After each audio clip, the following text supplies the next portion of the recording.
মানবতার মুক্তির জন্য চাই তারুণ্যের সংগ্রাম।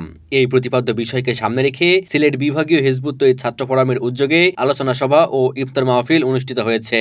সিলেটের জিন্দাবাজার সংলগ্ন নজরুল একাডেমি মিলনায়তনে বিভাগীয় হিজবুত তৌহিদ ছাত্র ফোরামের সভাপতি ইমরান হাসান মারজানের সভাপতিত্বে সভায় প্রধান আলোচক হিসেবে উপস্থিত ছিলেন হিজবুত তৌহিদ ছাত্র ফোরামের কেন্দ্রীয় ছাত্র কল্যাণ বিষয়ক সম্পাদক মোখলেছুর রহমান সুমন, মৌলভীবাজার জেলা হিজবুত তৌহিদ ছাত্র ফোরামের সভাপতি ফাহমিদা সুলতানা লিপি ও কেন্দ্রীয় ছাত্র কল্যাণ বিষয়ক সম্পাদক তাহমিনা আক্তারের সঞ্চালনায় অনুষ্ঠানে বিশেষ অতিথি হিসেবে বক্তব্য রাখেন হিজবুত তৌহিদ কেন্দ্রীয় আন্তঃধর্মীয় সম্পাদক আলী হোসেন।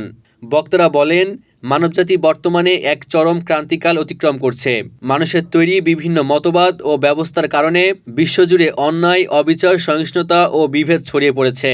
ধর্মকে তার মূল উদ্দেশ্য থেকে সরিয়ে কেবল ব্যক্তিগত উপাসনা ও আচার অনুষ্ঠানের মধ্যে সীমাবদ্ধ করে ফেলার ফলে ধর্মীয় ও উগ্রবাদী গোষ্ঠীগুলো বিভ্রান্তি ও সংঘাত সৃষ্টি করছে।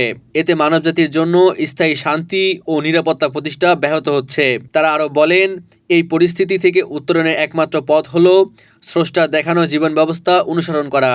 হিজবুত তৌহিদের লক্ষ্য ধর্ম, বর্ণ ও গোত্র নির্বিশেষে সমগ্র মানবজাতিকে সত্য ও ন্যায়ের পথে ঐক্যবদ্ধ করা।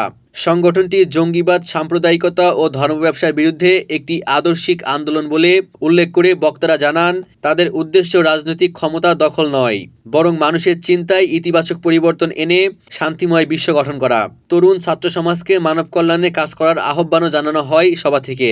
অনুষ্ঠানে আরও উপস্থিত ছিলেন হবিগঞ্জ জেলা হিজবুত তৌহিদ ছাত্র ফোরামের উপদেষ্টা অ্যাডভোকেট এম.এ. আব্দুল মোতালেব, সিলেট জেলা ছাত্র ফোরামের উপদেষ্টা শাকিল খান, সুনামগঞ্জ জেলা ছাত্র ফোরামের উপদেষ্টা জাকির হোসেন, মৌলভীবাজার জেলা ছাত্র ফোরামের উপদেষ্টা খায়রুল ইসলাম, ছাত্র ফোরামের হবিগঞ্জ জেলা সভাপতি নুসরাত জাহান হৃদি ও সুনামগঞ্জ জেলার সভাপতি ফুল মিয়া প্রমুখ।